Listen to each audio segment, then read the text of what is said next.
and rotate, reset.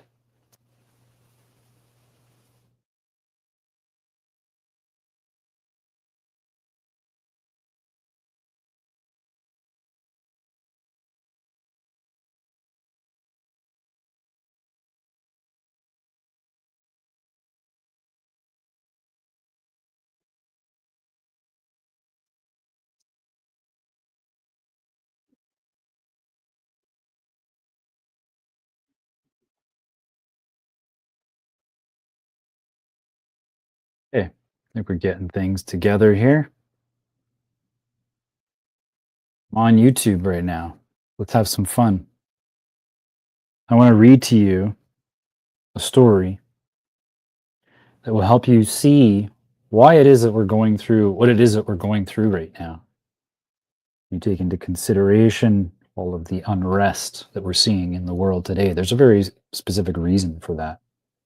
And it's not what you think. But we're going to go through this, and you're going to dislike the conclusion that this story comes to.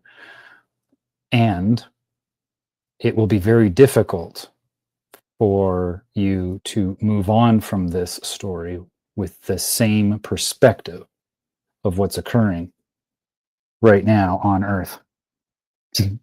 All of humanity. We're going to start with Zechariah chapter 12.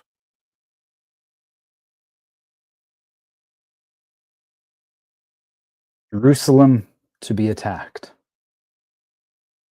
The burden of the word of the Lord concerning Israel.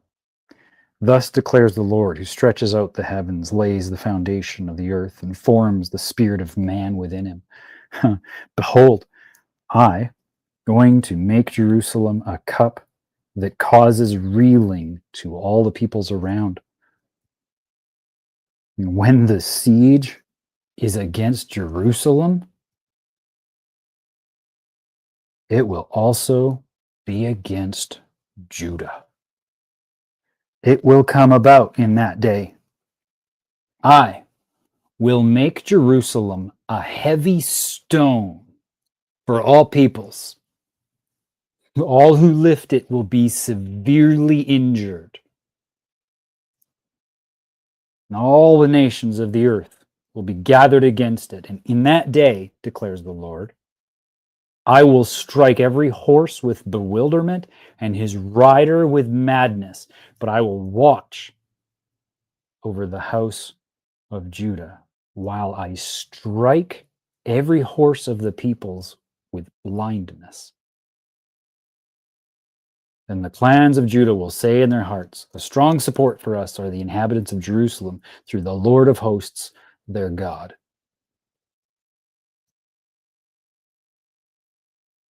It goes on through the rest of chapter 12 with poetry.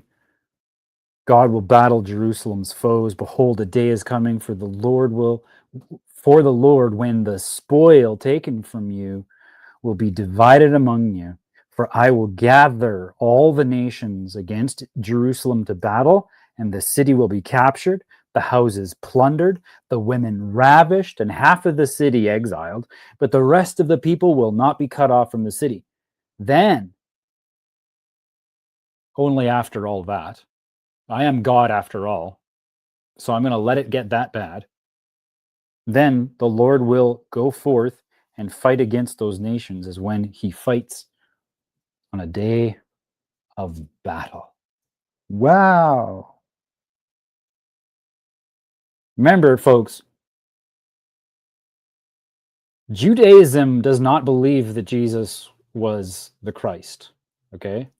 There's a reason why they don't believe it's the Christ, and we'll get to that. But this is evidence that they don't believe in the Christ because this hasn't happened yet. Right? This hasn't happened yet, has it? Has Israel ever done this before? Has Judah ever done this?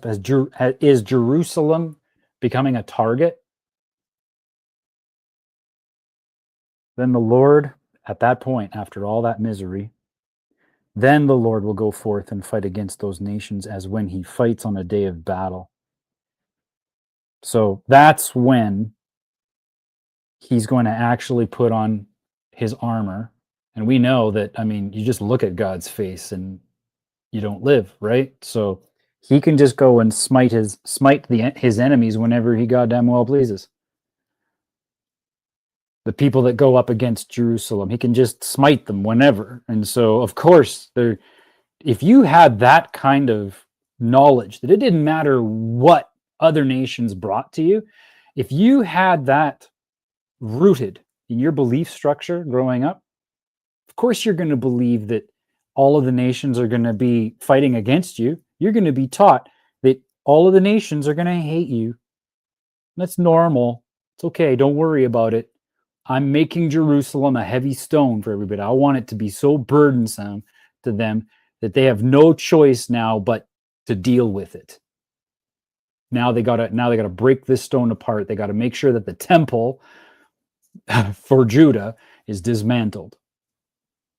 And that's when I'm going to come in and save the day right at the last second. I will let your life be miserable for a while. It's okay. But don't worry. I got you.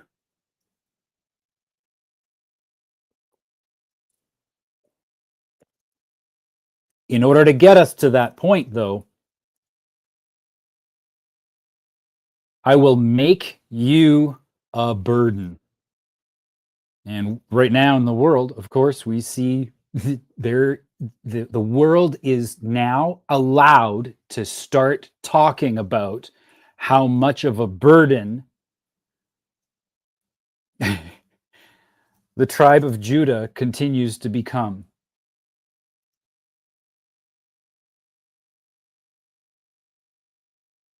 Just saying, this is in their scriptures, okay? I don't believe any of this garbage. I really don't.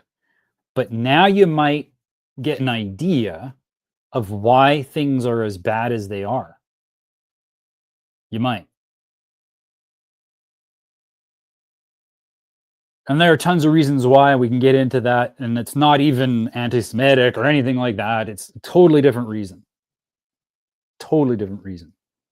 Everybody's fighting over the anti-Semitism because, again, they need to goad you to war.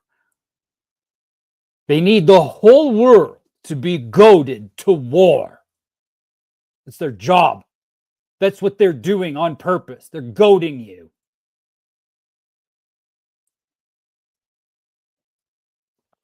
Because remember, Jesus didn't come back yet. They don't have that new covenant. They still have the old covenant. Give us our war. We want to see Yahweh come and smite you all. Hurry up. Why is that? Well, it's because when you look at the anthropology behind it, they are 100%. They're going to be their mentality.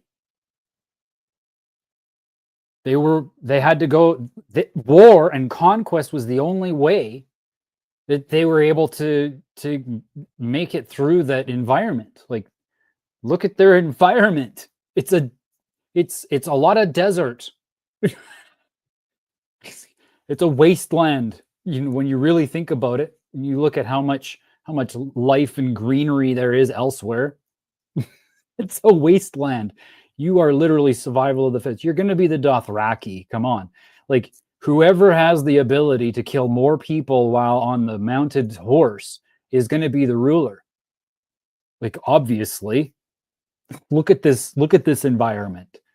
So that's how their religion formed. When there was something that was able to just come and smite all their enemies, oh my Lord, yes. Now you behaved. That's who you obeyed. Wow, look at what they did to our enemies. They could our God literally wiped out an entire military.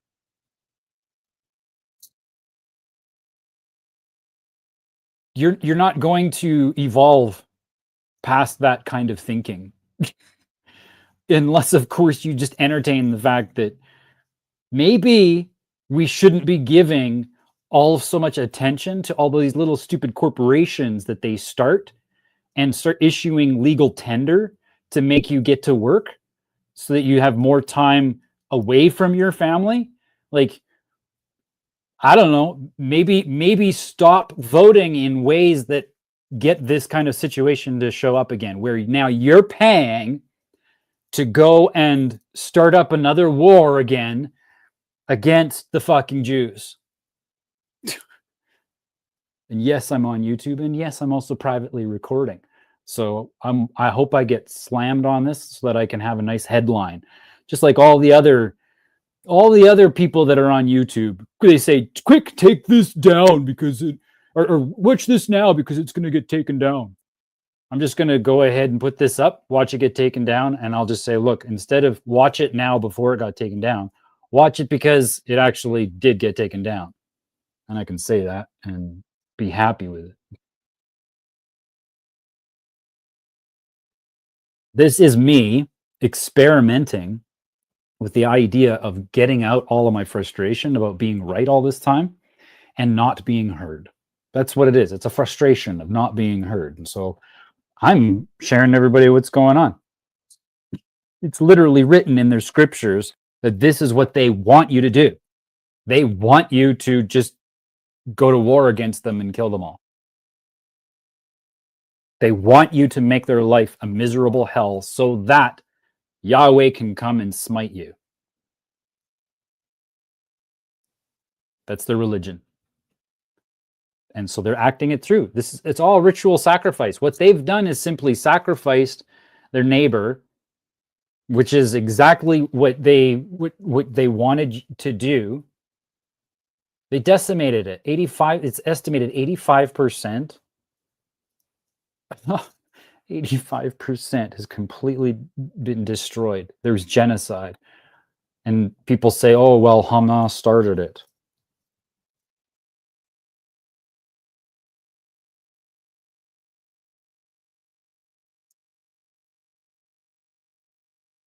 They use your money to get you to hate them so that they can watch Yahweh smite you. Stop paying them attention and just go and live your life. Go build your own kingdoms. Like, that's what Jesus literally was trying to tell people. Stop subscribing to their nonsense. Just move on. They have no power over you. If God is for you, who can be against you? You know? He was just trying to get the message across that nobody has to consent to any of this stuff. That's what sovereignty is all about. That's what freedom is. That's what that whole realm is about. Your kingdom is inside you. The kingdom is inside you. There you go. The message is no different today. It's just what I'm learning in this process. This is what I can do. When you're learning in this process, or what I'm learning in this process is just how much I have identified myself with being right. That's been my legal fiction. A lot of people, they really identify themselves as Canadian, right? I don't. I haven't identified myself as a Canadian for over a decade because I saw what all of this was a long time ago. And it's okay. But this feeling like I've been right this whole time and I've been ostracized and cast out, that's something that I attach to with just as much clingingness as people do their citizenship. They're so worried, and I sit there, I feel like I'm Jesus getting up in the boat and being like, what are you guys so afraid of? But that's my ego just looking at the whole thing and being like, you guys are experiencing a storm and you're blindsided by a storm that I'm not scared about this. What are you doing worrying about the maritime law storms? There's a reason why they use maritime law. That goes back to the Roman municipal law, which is what they have implemented. They're not even using, it's like Roman municipal law was what it was a form of protecting the citizenry in trade. Okay, that's what it was.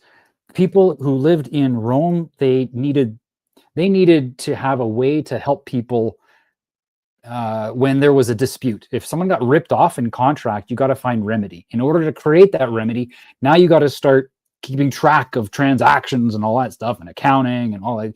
So now you have to form around that structure. You got to form an accounting system. Well, in order to create an accounting system and use that accounting system where now you're protected against the fraud that could occur within the city, so you got remedy if you need to sue someone or whatever else. Great, awesome. There's remedy for that. And your subscription to that system was what you would pay out of the legal tender that you used to do business. It was an IOU. It was just like, here's a piece of paper saying we're going to do business together and this is how much it is. Well, that currency was just the thing you had to use in order to be protected under the Roman municipal law for the merchants within that city. That's it. We got business going on all over the world. These currencies have completely decentralized all of that. We don't have to worry about any of the stuff that people are worried about.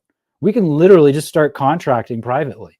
Today, the head of the beast can be cut off, and you just stop giving it attention. You don't even do anything. I mean, it's already on such a decline.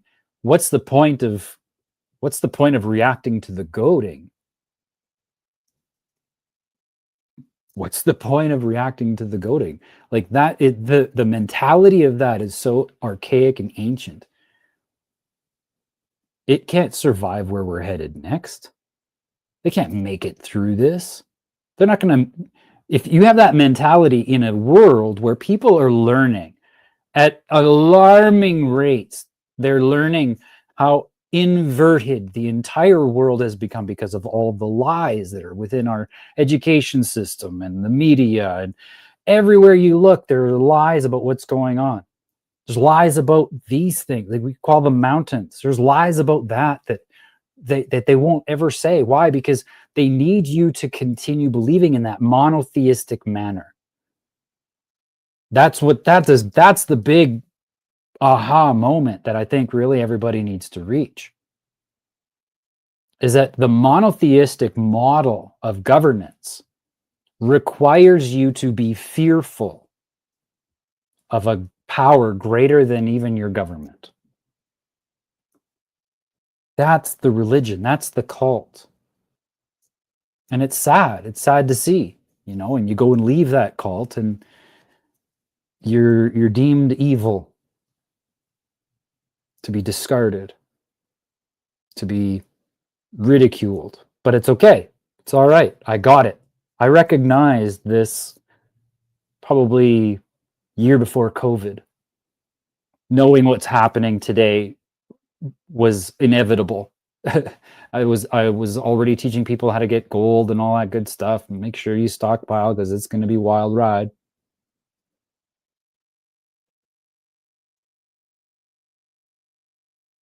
It's a wild ride. It's really a wild ride. I appreciate your patience here as I'm going live and just vamping on this.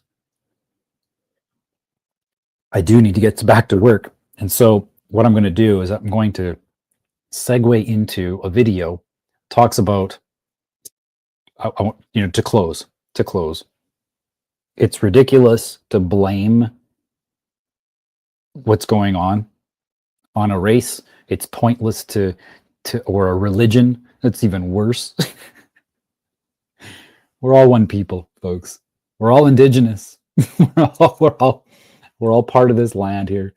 And all the division and all that stuff is part of that monotheistic control structure. It's required in order to maintain the order across people and so ages. And so now we're going through this again, where we have to get these identifiers, enter Roman law, so that you can have your digital ID. and everything that you see in government, everything that's going on right now in the world is coming out of this. And so now they can just give you a digital display of what's going on and you can believe it and pay your taxes because that's just the way things are going. And we're fulfilling scripture through the whole process. Or you could just stop giving energy to the system and be a part of something bigger, like private contract. Private contract is the key. If you want to make money, enter private contracts. You use Canadian dollars if you want in those private contracts, but I mean, there's no point. It's never going to go up in value. Day to day, it's losing value all the time. So why would you do business with it? Oh well, I have to do this and that and the other thing. Okay, well you can still be uh, a a wondrous being to your neighbor. You can still go to work and all that stuff and privatize your wealth at the same time. You can make it so that you don't have to pay taxes on what you're earning anymore. There are tons of things that you can do, but it requires a command of language. See, the reason they're able to do it, the reason they're able to do all of this, the Roman municipal law is to make that work. Back in the days, it was in Latin, but what the rules that you're under right now are Roman municipal law, and the language that they use when they translate that old language of Roman municipal law, when they translate that into English, they, okay, legislators, at the upper echelons of law, we're talking the governor general, all those guys, they call it dog Latin because they're insulting your intelligence. Okay. They call it dog Latin. They aren't using English in the same way that that the language is commonly used. And so as time goes on, they can dilute the language, 1984, dilute the language to change the meaning of the language, the words in their language commonly, to dilute what those words mean to the point where you don't even know what anything means anymore. And it's okay. We've got specific language over here that makes things clear for you. That's the mentality. In monotheism, the focus is always getting you to focus on matter. So there, it is written. It makes it law. No, that's not how the law works. Mind is first, then it becomes manifest.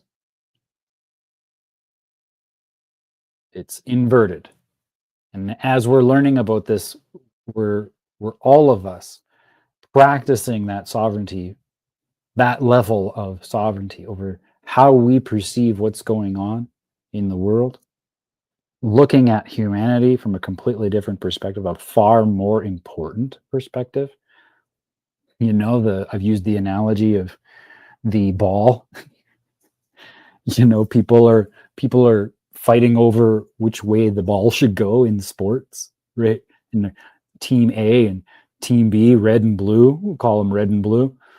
Red is going to go ahead and kick the ball this way, and blue is going to kick it the other way. And there's a battle, and that's what sport is, by the way. It's the simulation of war, and so they're sporting, kicking the ball back and forth, and all that good stuff. Well, then what occurs is one of them scores. What happens? They're not the home team, right? So then boo. They get booed as they're scoring. They actually accomplish their goal and they get booed for it. It's hilarious. And of course, when the home team wins, everybody's cheering. The funny thing is that everybody doing the cheering and the booing, and then they go on social media and they fight about the cheering and the booing that they have between Team Blue and Team Red. Because that's all it is. People are fighting over Team Blue and Team Red. It's like they're yelling at each other about who's winning the sports game.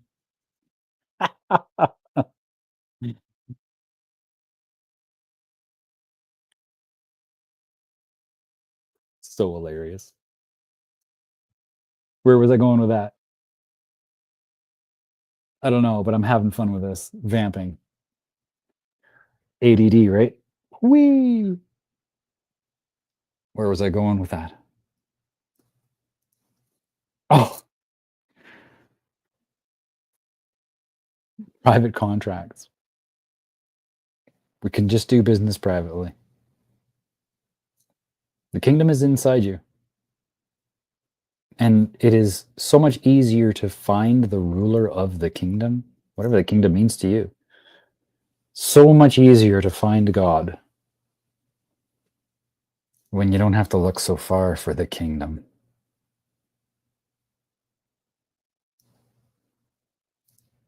Yeah.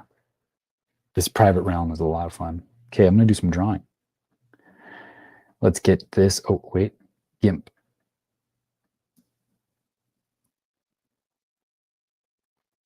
Oh, where's my pen? There it is. There was a question within the community about the giving economy. What I'm teaching within this community specifically is how to form decentralized governance over equity. That's really the purpose of it. In this conversation, it is always coming up that we need to learn how to identify ourselves. The reason why we need to learn how to identify ourselves is because the only way that anything can be exchanged, whether it doesn't matter what kind of economy you're in, there is only ever an exchange of equity. That's how trade occurs. Okay, so equity is actually a facet of law. There's actually a body of law that sits around equity. In that body of law, all of those edicts in here, they're all based off of natural law. Okay, these aren't I shouldn't even call them edicts, because the word that I really want to use is maxims. The edicts, what occurs with edicts, exchange of equity. Okay, so back to contract law. Yeah, it's the contract law. There's so much. I need to go down this so that you can see the significance of this, but I don't have time right now. So I gotta make a line, hash that. Next, back to contract law. Contracts are only ever put into force and effect by consent. So consent is the act that creates the law. Since contract is the highest form of law, that's the thing. Highest form of law. Now that is a significant thing to say, isn't it? Why is that? It's because there's nothing like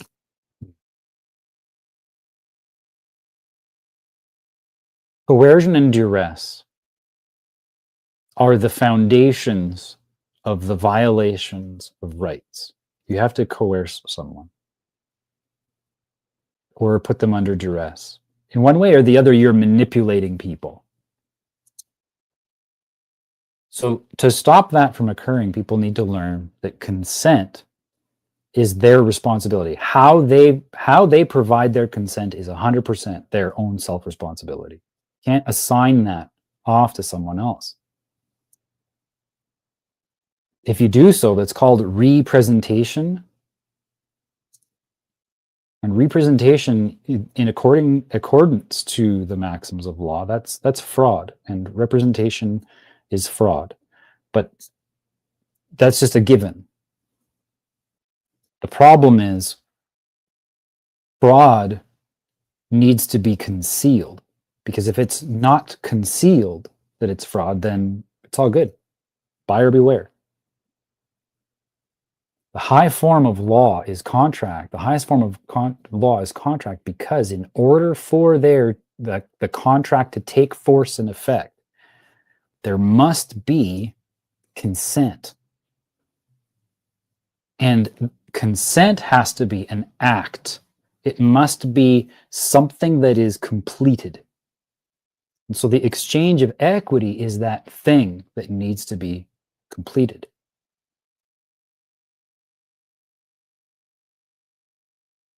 To have that significate your remember the signature? Yeah. That's the act that you accept the terms. You're agreeing to the exchange of equity. That's what a contract is. You're agreeing to the exchange of equity. So when that equity is exchanged, it's put into whatever form of energy that is agreed within the contract.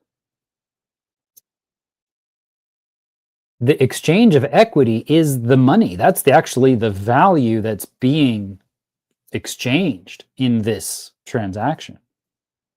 You're backing your contract with the value of the coming together between these people.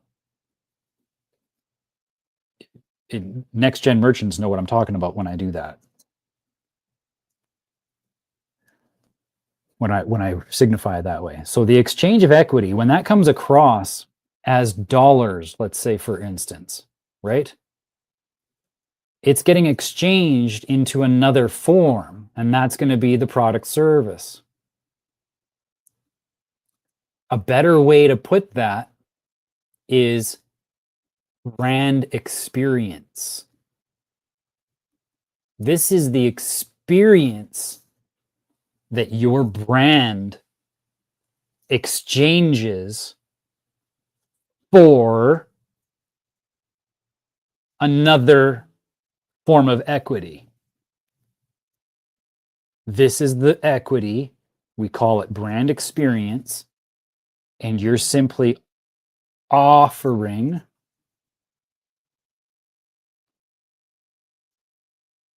to deliver that brand experience, to give it to them in exchange of equity. That's all it is. So there is within our community, there is a woman who is identified online commonly as Oracle Girl. And so I'm going to share with you,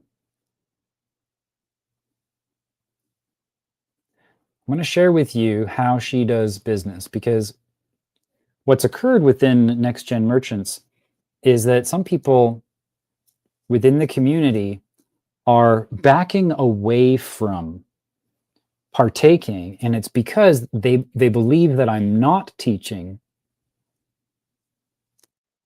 the giving economy. And I think it's because there's a misconception on what the giving economy looks like. I just described the giving economy. I'm not going to give something to someone else unless I know that there's going to be an exchange. We need to be adding to each other's lives. If I'm adding to their life, I want to be added as well. And it's not a transaction thing. And I'll show you why in a second. I'll show you why.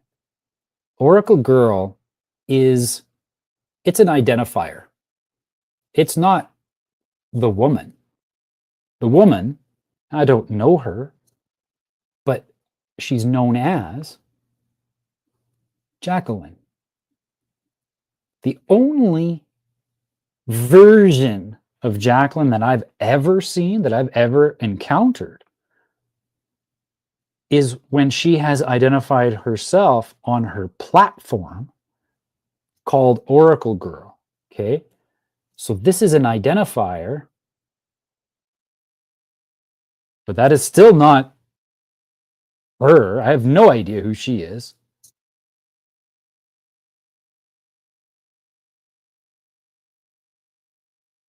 Jacqueline, with using the identifier of Oracle Girl, I don't have to write it twice. Jacqueline, using that identifier, I'm trying to figure out how to visualize this or get this a little bit more visual.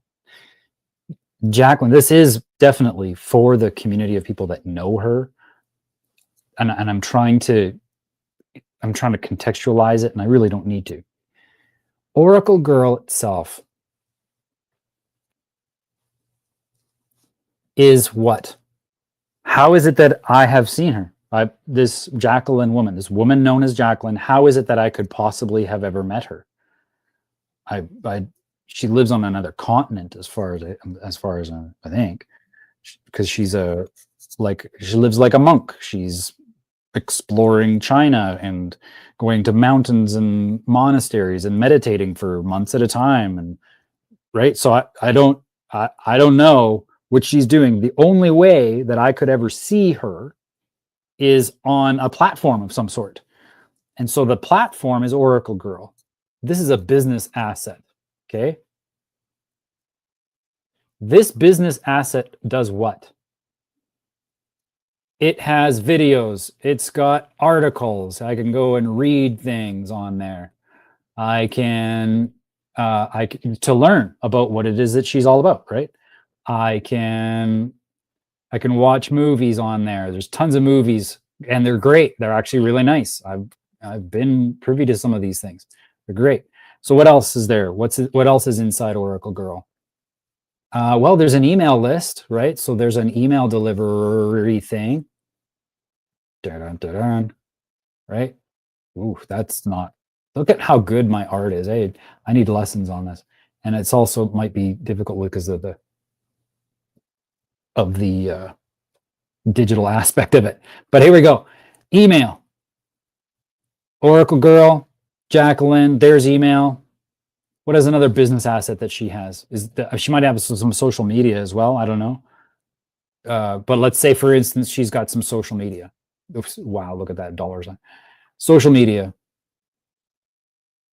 Whatever that platform might be, it doesn't really matter. Email is another social media. I mean, it's just less social. It's more private. YouTube is another social media platform. Those things. Great. Okay, so these are business assets, right? Or these are different avenues by which she delivers content. It's just data, remember? Just data.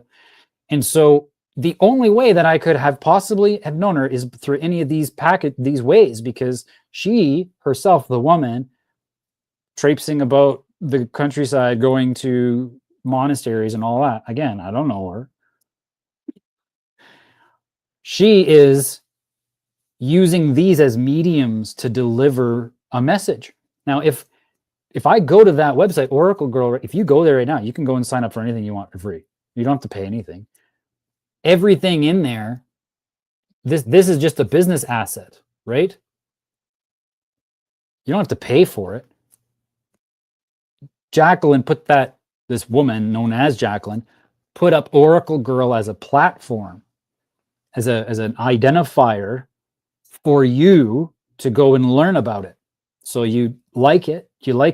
She's giving. This is the giving economy. She's giving it away. And some people give, right? Some people give money, right? But Jacqueline doesn't see it. It's not Jacqueline's money. People are giving money. That's a donation. She can't build a business on donations, giving like that, right? Because this is her life force energy.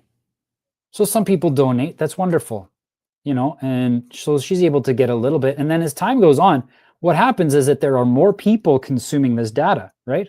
Okay, so that's what's going on here. She's got data now.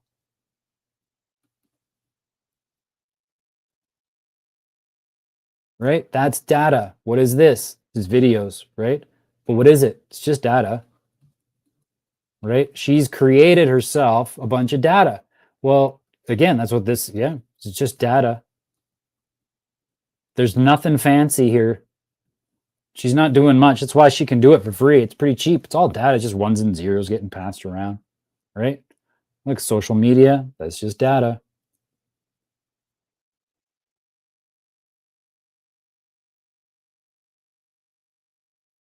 That was a little bit zoomed in, wasn't it?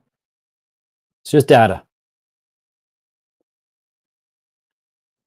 In order for me to see her, okay? So she created a window. Interesting how the name is Oracle. It's just a portal, right? It's a portal that she's created where you can witness her in her identifier as Oracle Girl.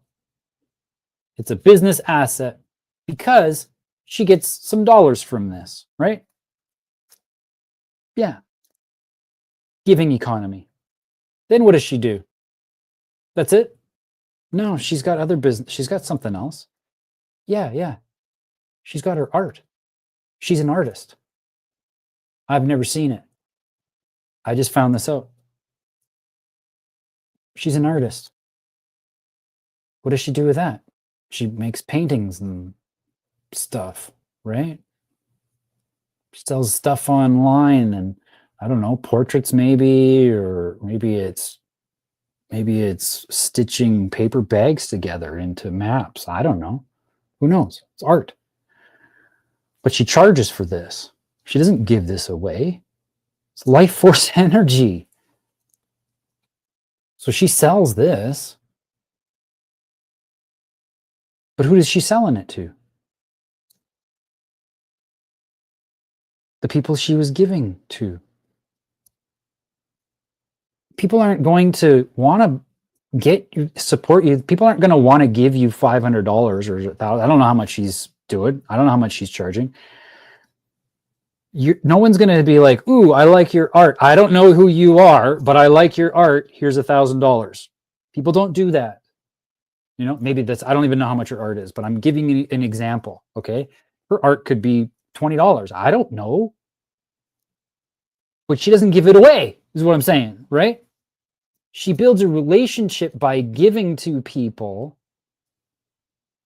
What is it? What is all this, by the way? What is all this? These are just what? Words. Words. All that is language. The language is delivered via data. Well, that costs her something. That's a business now. She's got business to deal with. This is an actual, it's not an asset even. It's a pain in my butt. Kind of, it's a pain in my asset because I have to pay for things to deliver all this data. She would have to charge if she didn't give away all that data.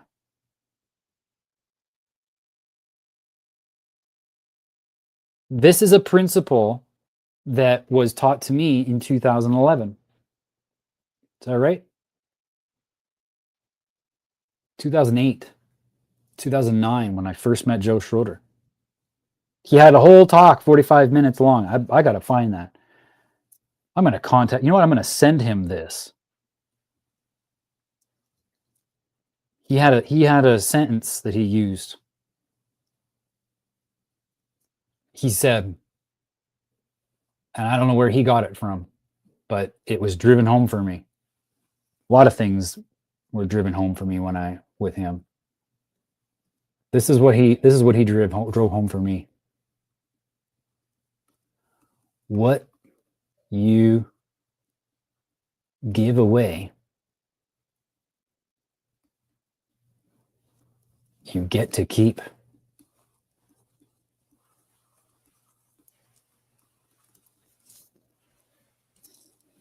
I always go back to Audrey Lynn because she's literally at the cutting edge of this, practicing these simple principles. This is the law of reciprocity.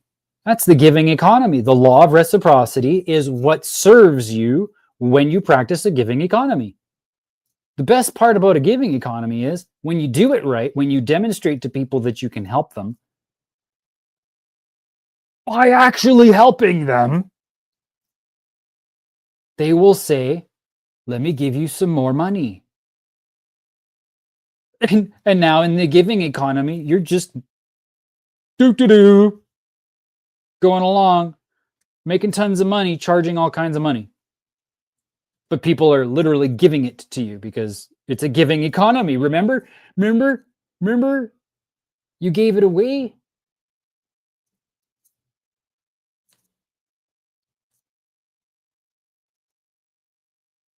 All that work. Why? Because she likes to show her art off. It helps. Art. The reason why you get art is so that you can open your mind to another being's perception of reality. Is more that you see that, the more open you are to other possibilities within your own life. That's the flourishing of humanity. That's what we're after. Okay, that's a great time. I went live and that felt nice. Felt nice. I see that there was somebody there. I don't know if that's me in the background or if that's someone actually watching. If you want to comment live, let me know that you're there. I have no idea whether or not I'm even speaking to anybody, but this was fun. I got to vamp. I got to vent. Have a good day.